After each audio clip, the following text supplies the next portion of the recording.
Just as the Boeing 737 MAX became the world's most notoriously troubled jet, the 787 Dreamliner, long considered a safe and reliable 21st-century aircraft, has suffered its first fatal crash. On June 12th, a Boeing 787 flying from India to the UK malfunctioned shortly after takeoff and crashed into a residential area near the airport.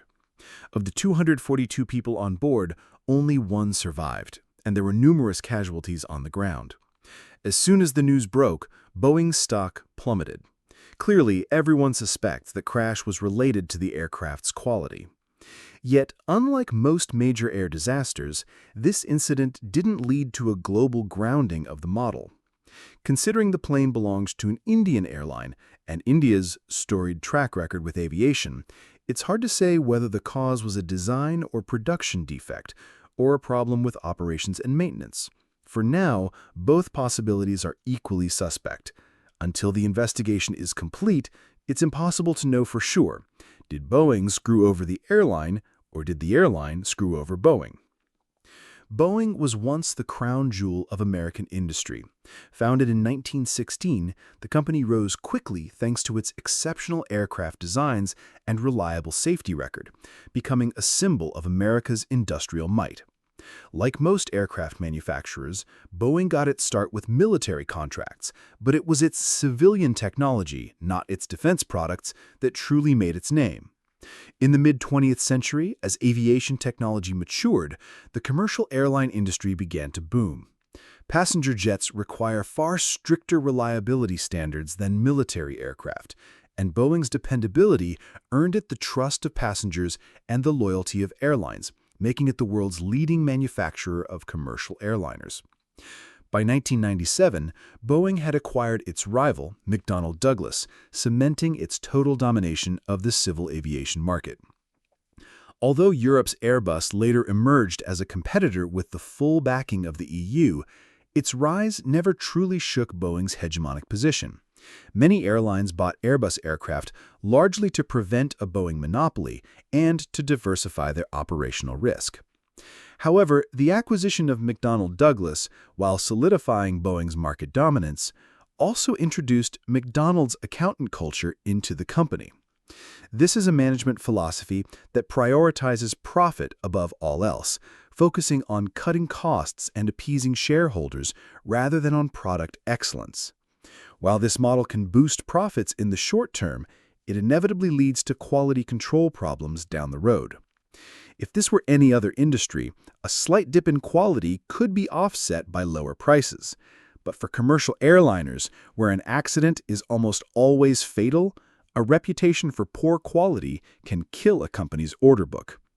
A key reason McDonnell Douglas eventually failed and was acquired by Boeing was a series of high-profile crashes that destroyed public trust. But Boeing failed to learn from McDonnell Douglas's mistakes. Instead, its executives were enticed by the profit-boosting strategies the new leadership got with them. A few years after the merger, Boeing moved its headquarters from engineer-centric Seattle to the financial hub of Chicago, a symbolic move that signaled a strategic shift from building the best planes to simply making the most money.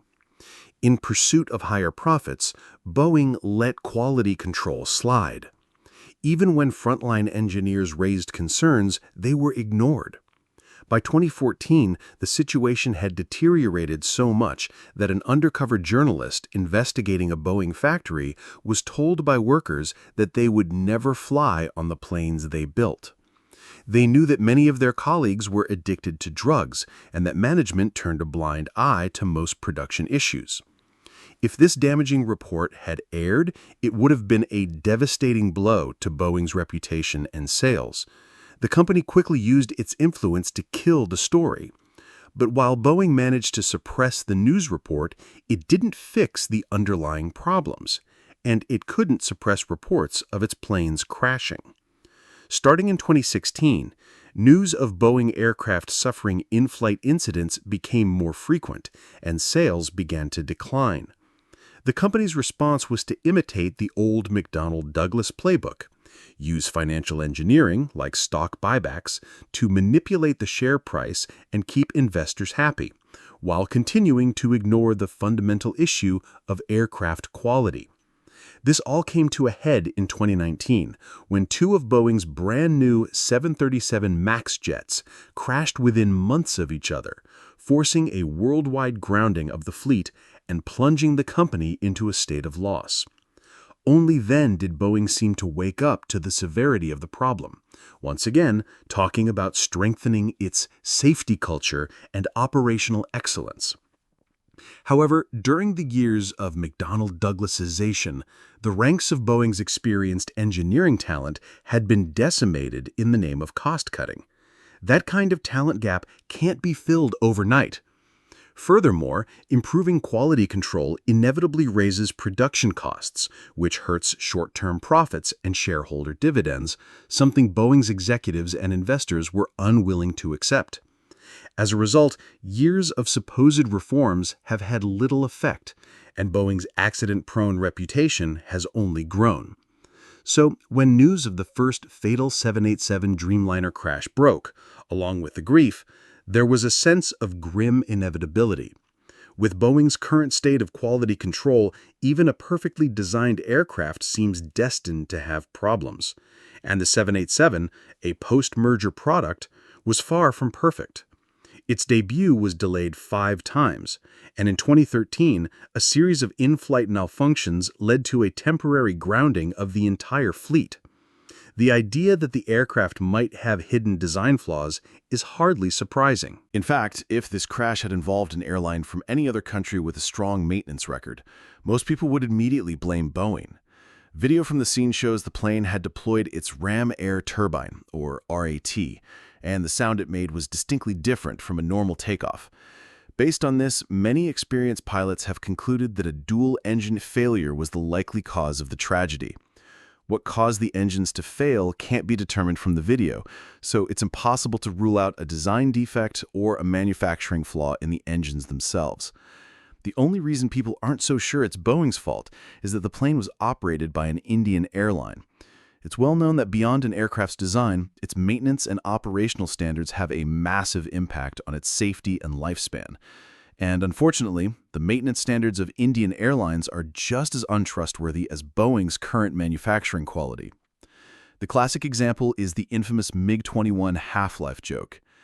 The MiG-21 was a classic Cold War fighter designed by the Soviet Union, and it still serves in numerous air forces today. Its design is battle-tested and proven.